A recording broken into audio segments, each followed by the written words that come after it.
Today, you're going to learn how to take all of your passions, the things that you love, and create a cohesive, badass brand. Ace Anderson has done this not just for himself, but dozens of other creatives, including his wife, who now performs as a singing vegan chef. Yep, that's a thing. And it works. But what if your talents don't make sense together? It typically is something that can house the other two. You start by asking yourself. Most importantly, Ace says that in order for all of this to work, there's something you have to stay ready for. If you're not prepared for it, you will always consider yourself to be unlucky.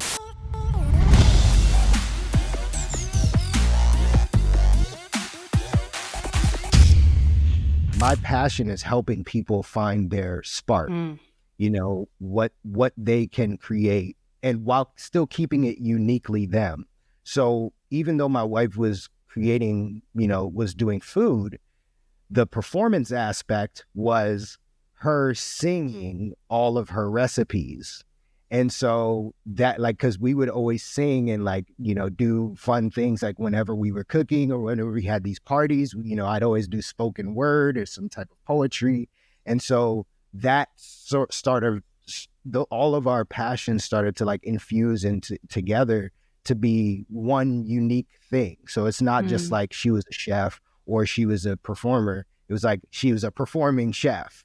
And so I realized I kind of had a knack for that, and I started to do that for a couple of different friends. And then I turned that into, I transformed my business to be a brand consultant strategy company that relies heavily on production and also helping you find your unique spark. So that's where my company comes from, the Striped Heart.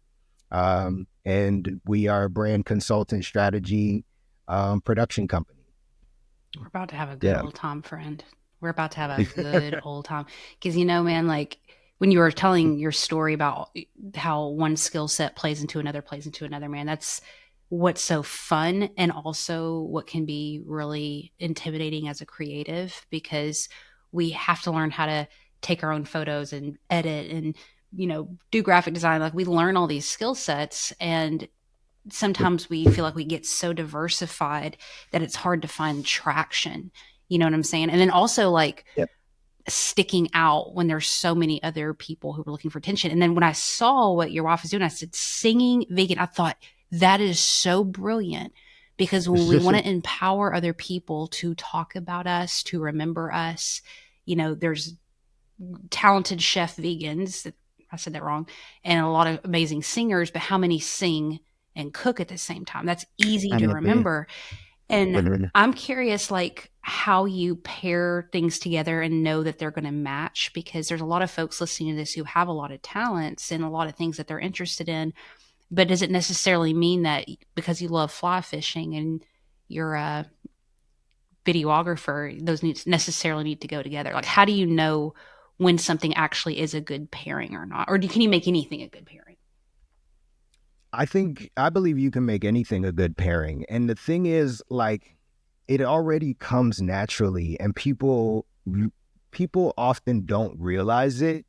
But, what I have, a lot of my clients are kind of afraid, oh, I have this thing and I want to do this, and I have this other thing and I want to do that.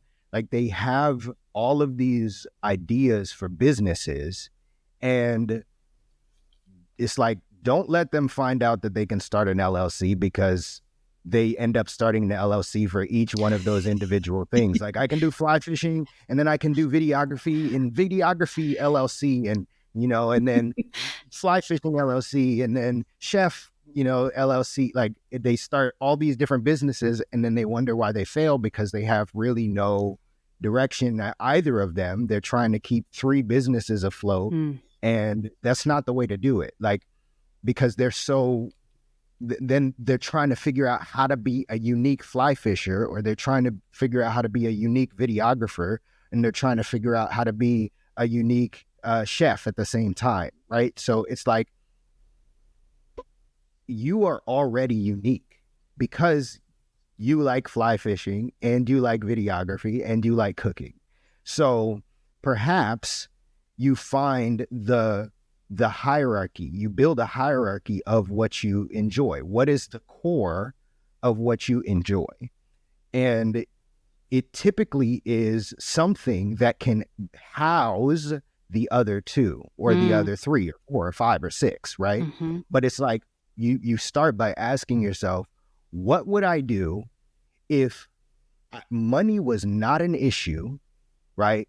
My responsibilities was not an issue. What would I do every single day? I cannot help but do this thing. It's typically starts there. That's the umbrella. Okay. Right? That's the core of who you are. So it's like, I want to perform no matter what. Like, I want to be a performer. I want to be an actor. I need to do that. Right? No matter what, I want to be telling stories. Okay. Okay, well, let's use the fly fishing, the other things, right? So it's like, typically it's like, I just love fly fishing. I love fly fishing, but I have this skill as a videographer. So how can I use my skill as a videographer to get me closer to be able to fly fish or be around fly fishing? Yeah. Okay, maybe I am a videographer for fly fishing competitions. Maybe I am the videographer and I help, or maybe I use my videos to help promote fly fishing businesses, right? Like, or maybe maybe it's fly fishing. Maybe fly fishing is the thing that I love to do, right? Mm-hmm. And it's like, maybe I uniquely show people how they can, learn about fly fishing through my awesome videography skills. Right. Right. And then maybe with the fish that I catch, like, I can then cook and show people how to really make the food that you catch. Right. So it's like there's all those different ways to really put it all together. And then you just have one business, one LLC, one core thing. And then you start to branch out from there. Right. Like, when you think about like the biggest companies that are successful, like Apple, like Chick-fil-A, right? Chick-fil-A became famous from the most simple single product: a sandwich, 2 buns, a piece of chicken, and 2 pickles. Right. That's it. They didn't say, we got to have 10 different thousand products and like, let's make sure we have all these things. No, it's like, I have one product. Let me perfect this product. And of course I can branch out. Let me perfect this one product. How do I make this the best chicken sandwich ever? Right? How do I make this the best fly fishing ever? Right? And I use all of my skills to support that. So I still get to do all the other things. Right? Maybe maybe you're a Christian fly fisher, right? Like, and you're videographer, and you like, maybe you host these men's groups where you bring men on a boat and you film it, and you host a seminar, and you give talks, and you make it into a podcast. And it's like, now, like this, you're putting all of your skills together. And so you get the fly fishing, you get the videography, you get the preaching as well. Yeah. So it's already there within you. It's not, you don't have to really look far for it. My wife she sings every day. We always make up songs, and she cooks every day. You're already doing it. So put them together. How can I do these two things at the same time? I think we're so close to ourselves. We don't find, like, you just notice it in your wife. You're like, hey, you're cooking and singing, put that together. And she knew that, but she needed you to say it. So having that outside perspective is so important. What came up for me is you were talking about, you start with the overarching thing. Like, what is the thing that I would do no matter what? And I'm glad you said performing, because immediately I thought, I'm like, that overarching thing is probably something that's kind of like, not vague, but big, like communicating, performing, helping people. It's kind of like a big thing. But here's my question to you is, and I don't know if this is, again, me being too close to something, but identifying kind of the unique things to put underneath that umbrella that are actually interesting, because like I don't fly fish, I'm not vegan, I don't cook. You know what I mean? Like I like communicating, and creatives and storytellers and artists, and those are some big ass umbrellas and categories. And so kind of getting down into the micro of what's a hobby or a talent you have or something interesting. Again, maybe I'm making this complicated because you said it's just sitting right next to us, but what do we need to ask ourselves to think through like that pairing? So I think that if you are able to ask yourself that first question, what would I do if money wasn't an issue and I didn't have to worry about any other responsibilities? Like, what would I do? What would I be doing? And when you get down to that, then I would say to make a commitment to that. And a commitment, a big commitment, right?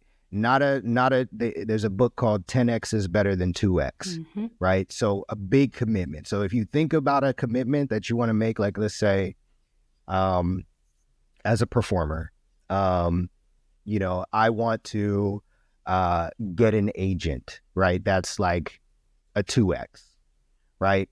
But then you might say, I want to have an agent in every city, right, of the every coast, right, of the country, right? So maybe that's a 10X dream, or anything similar to that. I want to be in a TV show. I want to make a TV show. It could be whatever, right? So you 10X that vision, and then you say, I am committed to making this happen. And once you make that commitment, all of the other things will fall into place, right? So I'm committed to, like with my wife, right? She said, I'm committed to going live every single weekend, right? I'm committed to going live every single weekend and teaching a recipe. And because she wants to have a TV show, that's her goal, is to have a cooking show. She would love to have a singing vegan chef cooking show. That's her goal. So what she has now at her disposal is a cell phone. She has a kitchen and she has some lights. She doesn't even need the lights, but she has the lights. She sets it up and she makes a recipe and she sings her food. So she creates her own live stream, and all of the other elements fall into place. Because that's the commitment. I'm making a commitment to my overarching dream. My overarching dream is to be an actor. I'm going to be an actor. I want to have my own sketch comedy show. Yeah. Right. This is for me in particular. Right. My goal is to have a production company where I can create all the stories and tell all the stories that I want to tell. So my commitment is to create content for 5 days every week. I'm going to post 5 pieces of content. That's my commitment, right? And in doing that, I'm going to trust that the overarching goal will make itself happen. Because what I have at my disposal to make it happen right now is creating content. I have a phone. I can set my camera up and film I can write some material. I have ChatGPT to help me come up with ideas. I have AI at my disposal. So let me figure out what I can do from this point to do my best to act as though the dream has already been fulfilled, right? My 10X dream, my dream to have a production company, I no longer have to dream of having a production company. I have a production company. Yeah. I already have it. Yeah. I'm already doing it. Yeah. I'm creating content every single day. And then now it's like, okay, I'm creating my own content, and now I'm filming my number one client, my wife. I'm filming her content. And then I have other people who are like, oh, wait, you helped build that brand from this amount of followers to this amount of followers. Can you do that for me? Absolutely. Yeah. This is how we did it. And so now I'm creating productions for me for my wife and for all of these other people because I've already said I have a production company. And nobody sat and said, oh, wait, you don't got the camera equipment for that.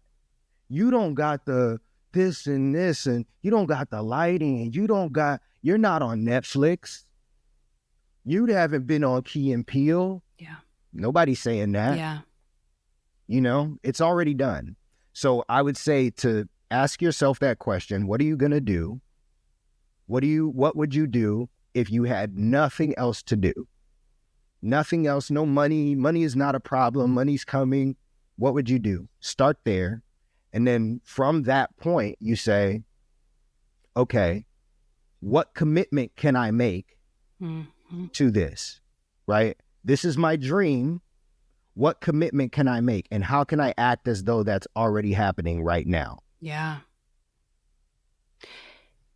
Your mindset around this is pretty next level. Like, I know there has been some kind of shift in you where, because essentially what you're talking about is ownership. You know, you're not waiting on a gatekeeper to come in and be like, here you go. You are now granted access to have a production company. All that, you've realized that you are going to build one and create your own luck, create your own life. And I'm curious kind of when this realization came into your life that this tool in your hand wasn't something to dismiss, but it was something we were responsible for. You know, faithful with a little, you'll be trusted with a lot, that type of situation. So tell me your journey with that. Well, I would say it's twofold because, you know, I've been very fortunate in my life. And I want to preface this by saying, like, I'm going to tell a little bit of my story or my history of in acting. Sure. In particular. But I want to preface this by saying that this is not... So I've been very fortunate in being able to... many people have told me how talented I am my whole life, right? And not everybody gets that. Not everybody gets that, told that they're talented. But I believe that my vision, my mission is to give that back to other people, right? So people have told me my entire life, like I said, but I also listened. So I thought up until I was 10 years old, for the first 10 years of my life, I thought I was going to be a visual artist, right? That was my dream. And that was, you know, from my limited understanding of life, I'm like, I carry around a sketchbook. I love drawing. But when the school told me that I was not a visual artist, you know, you hear like some of the greatest artists, they didn't get in for visual art and whatever. And now they're super famous visual artists and all of that stuff, like, you know, but they didn't get into school for it. So like my story was a little bit different. I didn't get in for visual art, but I got in for theater. And so I trusted that was the true calling. That's what I'm good at, right? So I had this fallback, right? Because that was my second major. I had that fallback. And so I fell back on theater, but it turned out that theater was truly the core passion. Performing was the core passion. But throughout my career as an actor, people always told me how talented I was. At acting. Getting into the school told me how talented I was. When I auditioned for things and I got scholarships, told me how talented I was at that particular thing. So it kept me going, right? So I always had this mentality that I'm good at this. I'm good at what I do, right? And then in retrospect, looking back, I'm like, I've always had this mindset that, like, what it is that I decided that I was good. I decided that I was going to be the next whatever idol or, person I looked up to was, right? I'm going to be that. And then I watched the universe just put things into place for me, right? I just had a live stream this morning that, I was saying that, a lot of people, they look at other people's journey and they're like, oh, they're lucky, right? They're lucky. But luck favors the prepared. Yeah. A friend of mine says, stay ready so you don't have to get ready. And like, I think about this in terms of my own life. Like, so I tell people, like, just, you should be working as though it's already here, right? Like, yes. Because you don't want that opportunity to knock and you not be ready. Yes. And so, but I said in my own life, I could say even right now, I'm still teaching myself this lesson because for probably the last 10 years, I'm like, I want to get a fit body and look like an action hero because I want to be in a superhero movie, right? And so, but I've also had this limiting belief that, I need to get the role to be in a movie in order to motivate me to actually go to the gym every day. And then, like, once I get that role, I'll go to the gym and I'll work out. I'll work hard for that, and I'll start looking like my action hero. Yeah. Right? Yeah. But there have been several auditions that have come through, and not for an action hero, but where the breakdown says, athletic build, looks great with his shirt off, right? And the audition is due tomorrow. So I'm like, my body's all right. Let me do some push-ups. You know what I'm saying? Right. Right. Let me get myself together. I didn't book the audition. I didn't book it. Yeah. I didn't book the gig because I wasn't prepared. But had I booked the gig, had I been cut, had I been prepared for that opportunity, you might look at me and say, you're so lucky. You're so lucky. No, I wasn't. I was prepared. Damn, that's good. I was prepared for the opportunity. So I started to learn as I looked back on my life and saw, because I say, like, yeah, I was very fortunate. People always told me that I was good. People always told me that I was, but it's not that just people told me. That's not why I was good. Because I was always prepared when the opportunity came. When those opportunities showed up, I was prepared. I was acting every day. I would watch SNL skits and watch Eddie Murphy and recite. I would literally transcribe it as a monologue, not knowing that this is like acting work. Like, I didn't know I was putting work in, right? Yeah. But I just did it because I loved it. I would transcribe it because I wanted to be able to perform it for my family at Thanksgiving. So I was always acting. I would learn Eddie Murphy's monologues and recite them word for word and learn how to do his voice and vocal impressions. I would learn a Dave Chappelle stand-up sketch. And I would just do that naturally. And so when the auditions came around and they needed a comedic monologue, I was prepared. Yeah. I wasn't lucky. Opportunity shows up all the time. All the time. But if you're not prepared for it, you will always consider yourself to be unlucky. Yeah. So that's how I learned. Talk to me about certainty.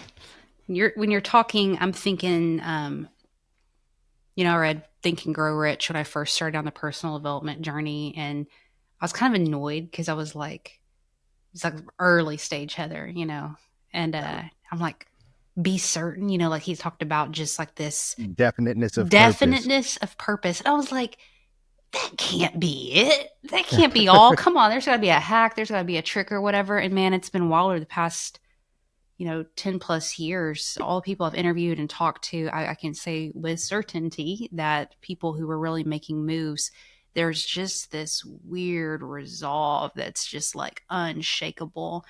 And I'm curious, like the bridge between folks, who maybe didn't have people telling them that they were talented or maybe whatever. And they really struggle with that clear vision. I want to have a show. I want to do this, but there's a difference between I want to and I'm certain that this is going to happen. And then there's a resolve there, because then that puts us in that energetic place to do what you're talking about, which is prepare. Because before we prepare, we got to know who the hell we are and be certain that we're a clear vision. And I'm just curious, like your insight on developing that core knowing that really propels everything else.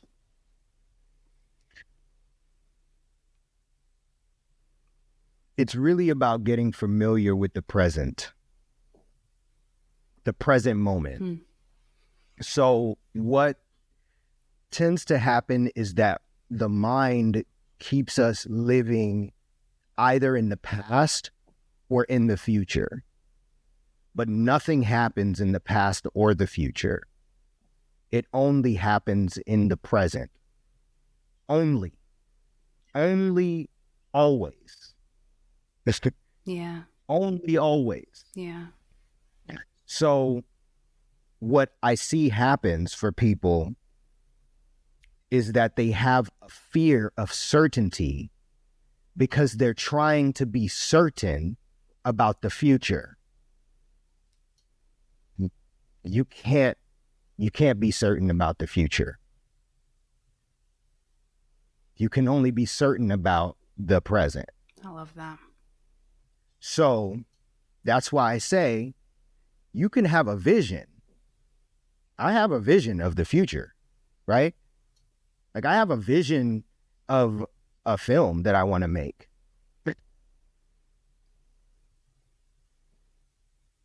But I'm not making a future film.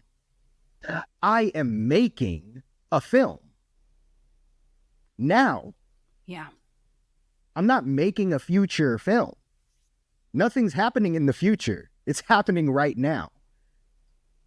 You get what I'm saying? I get you. Yeah. They say where there's the film that you write. There's the film that you write, the film that you shoot, and the film that you edit. And they are 3 different films. They are 3 completely different films.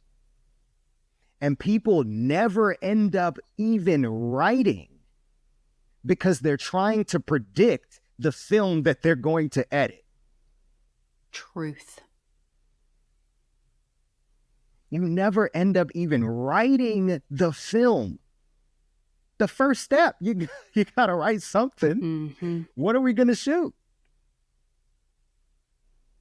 Because they're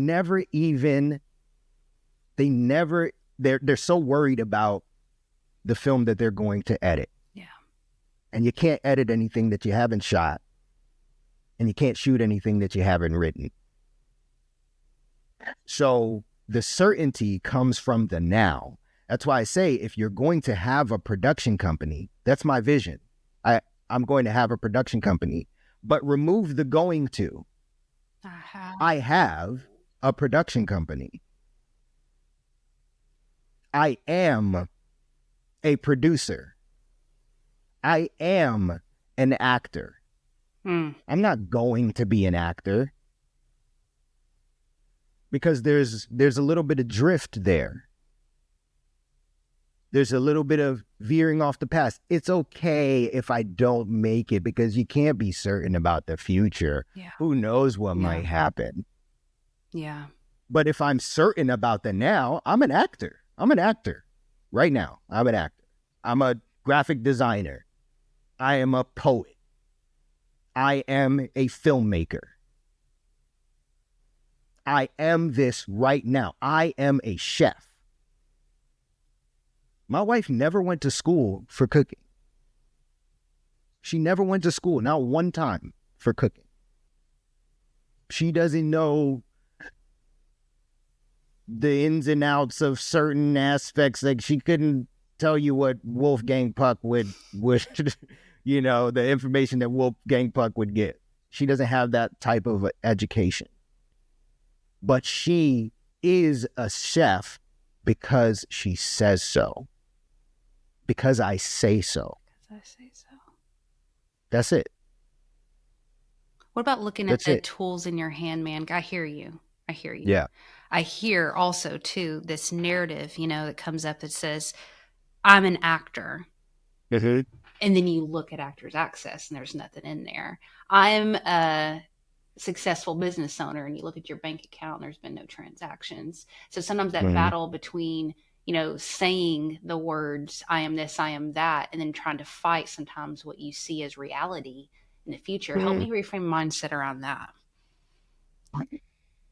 Beautiful, beautiful question. So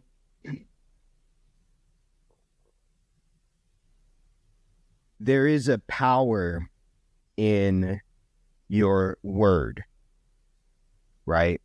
And so when you really get clear, people are afraid to say those things, right? They're so afraid to say that. I am. But what's interesting is they're not afraid to do it when it's self-deprecating.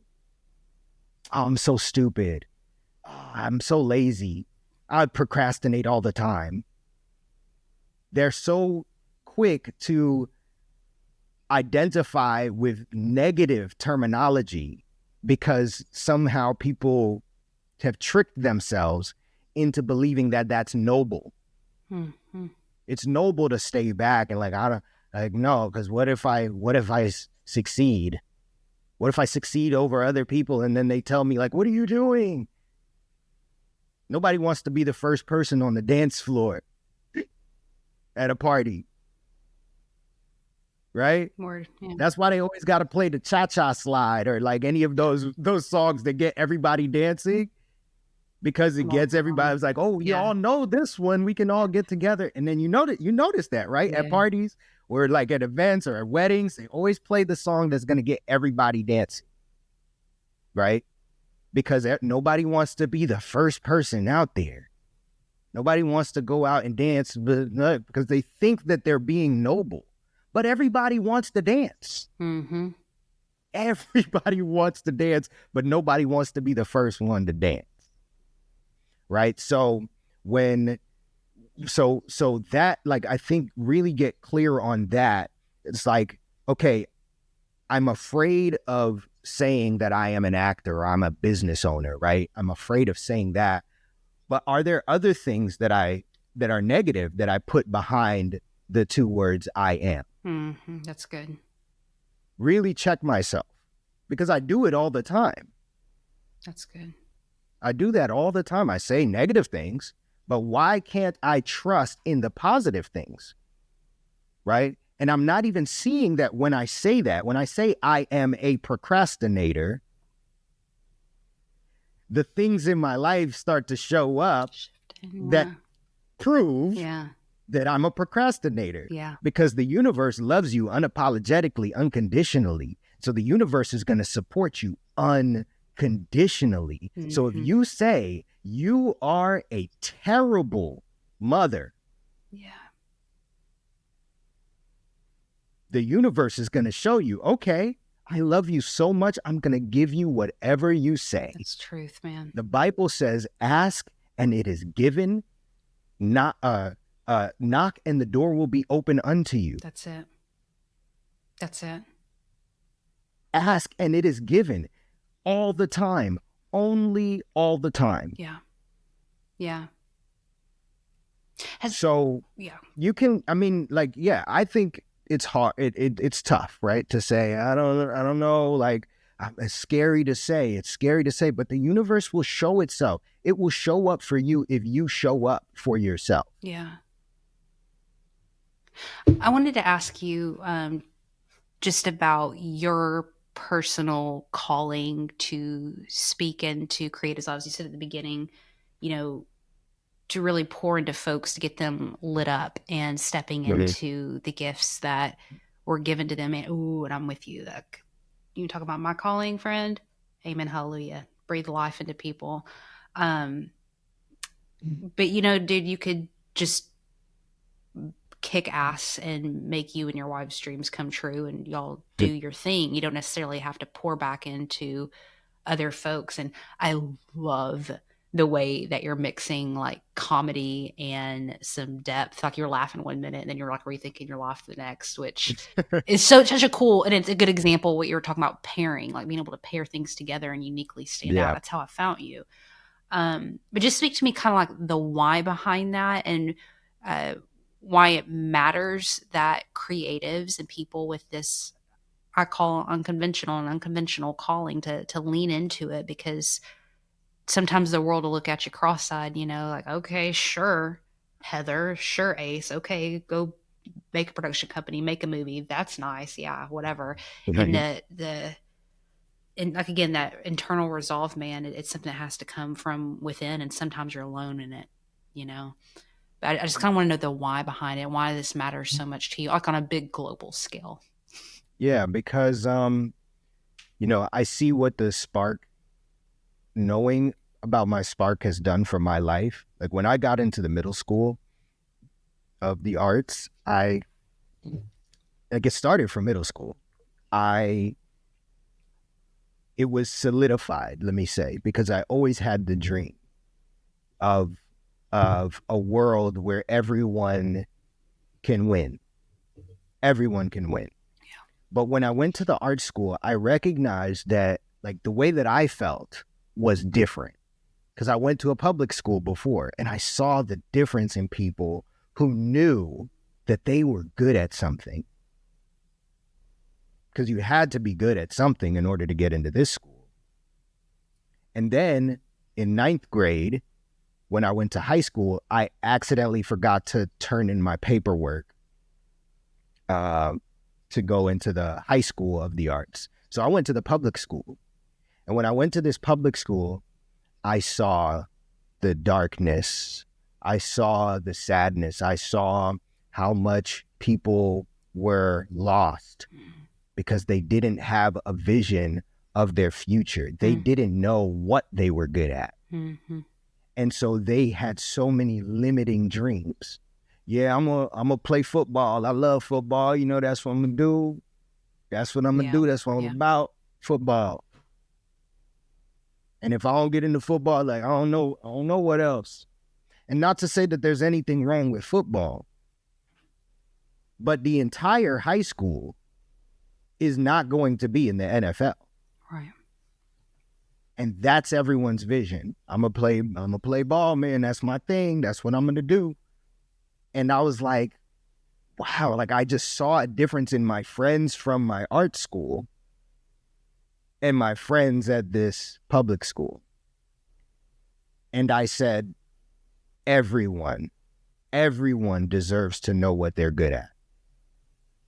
Everyone deserves to know what unique spark that they add to the world. Because here's the thing, there is no source of darkness. There is only sources of light. There can't be a source of darkness. What is darkness? The absence of light. Come on. So if I don't want darkness in the world, why not inspire people to shine brighter? Mm-hmm. And here's the thing. We all benefit when people follow that spark, when people trust their passion. We all benefit. I'm using a camera that somebody invented right now. We're using a platform, Riverside, that somebody invented. Somebody decided, like, yo, I'm going to build this thing. Zoom exists. Google Meet exists. There's tons of other video platforms, but that's not the one we're using. Yep. They decided, hey, I think I can make this thing better. I think I could do it. Somebody decided to make a phone. We all benefiting because somebody decided to make a communication device. I'm deciding to do it. And I can make art from this. I can create from this. Mm-hmm. Look at what they've done for me because they followed their spark. And they just wanted to make money and make millions of dollars. But look what I got from it. Yeah. Why is them making millions of dollars a bad thing for me? Now I get to figure out a way to make millions of dollars. You see what I'm saying? So my goal is to inspire everyone to shine as bright as they can. Shine as bright as they can because I get to shine as bright as I can. Yeah. And now the whole world is shining bright and everybody wins because I get to benefit on everything that you've created. Yeah. Because you've inspired all these people. Why are we doing this podcast right now? Is it just for you and me to be able to talk? No, we're posting this so other people can listen and be inspired and grow and be like, oh my gosh, I can do it. I have a way. What I want is possible. Yeah. What I want is achievable. Yeah. I can do it. Yeah. And we all grow and we all build. So that's where it comes down to for me. I have a final question for you, but thank you for not just doing this show, but also just the way that you and your wife are showing up in this world, man. The ripple effect, you're probably never fully going to know. And like I said, y'all could just be having these revelations and moving the ball forward on your own. But it's just so generous being able to share part of your heart and bleed onto people, man. Because I believe that the lit up creators, you don't even have to necessarily say anything. It's like your presence can just like shift things. And I knew digging into your work, I was like, these are some people who shift some crap. And it was so freaking cool meeting you. I can't wait to meet her in a couple of weeks. But before my final question, what are you the most excited about right now that you'd like to point our listeners to? So I am currently in this transformational workshop. I just finished a really amazing first part 1 session. So it's broken up into 3 parts. And when I tell you the first part, like I only did the first part, it's absolutely incredible. And I decided to sign up for part 2 and part 3 to truly transform and skyrocket my life. And it's called Global Kinship. Global Kinship. And so look it up. They're amazing transformational work. It teaches a lot about some, similar things to some of the things I've been saying today. But like how powerful it's been. Like I've already had, I thought I was kind of already here, but like, just that part 1 really transformed my life. So I'm super excited to get into part 2. This weekend was 4 days, and next week is going to be 5 days of training. And then the part 3 is like 90 days where you create a business plan, life plan, all of that. And so it's a nonprofit organization that is just committed and dedicated to the growth of every human being and transforming everyone to be on a greater level. My sister went through it. My mom went through it a couple of years ago. So like 9 years ago, they went through the program. And now I'm going through it. And they had been asking me to do it for a long time. And I was like, I don't know. It sounds a little cultish. Like, like I just had all my limiting beliefs about it. Like I'm already doing my thing, whatever. But after going through the program, it's strictly confidential. So I can't really share what I experienced in the program. But all I can say is that it truly did transform my life. So that's what I'm most excited about right now. I've hosted multiple shows over the past several years, 1,000+ interviews, and I've never asked anyone about like something they want to promote, and you promoted something that wasn't yours ever.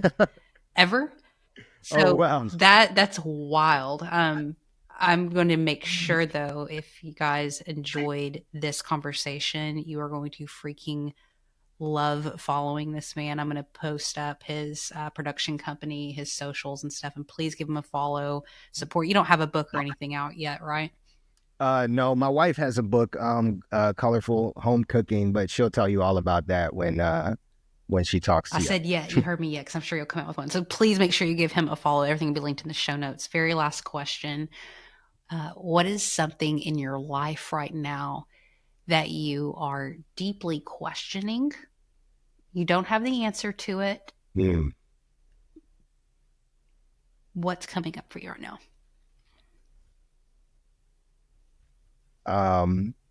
I have been really, really challenged to trust my gut.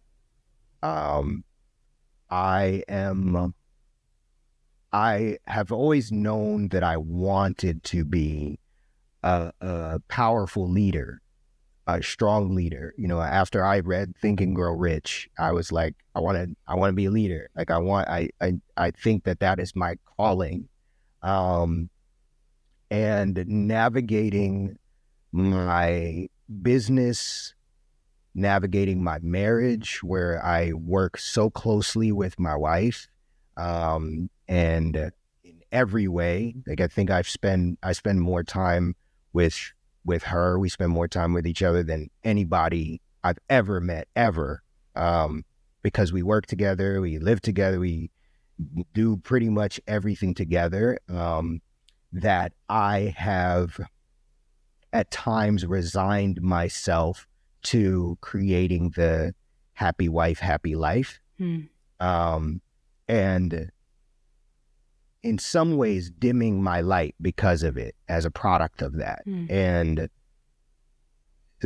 through this workshop that I'm currently doing, I've been really wanting to learn how to trust my gut, put my foot down when it's necessary, while also towing the line of respecting and validating others' opinions or others' thoughts on the matter. And so that's what I've been chewing on as of late. Like, as a leader, how do you trust your gut and consider everyone at the same time, you know? I'm literally, I have like chills all over, because all week long last week, that's what me and my husband were talking about, is I feel like that's the big shift, like I'm being called to right now, is to not shut off noise, as in I don't respect experience, but also getting really settled internally and knowing that I have direct communication too, and trusting that. I swear, all last week that was like it.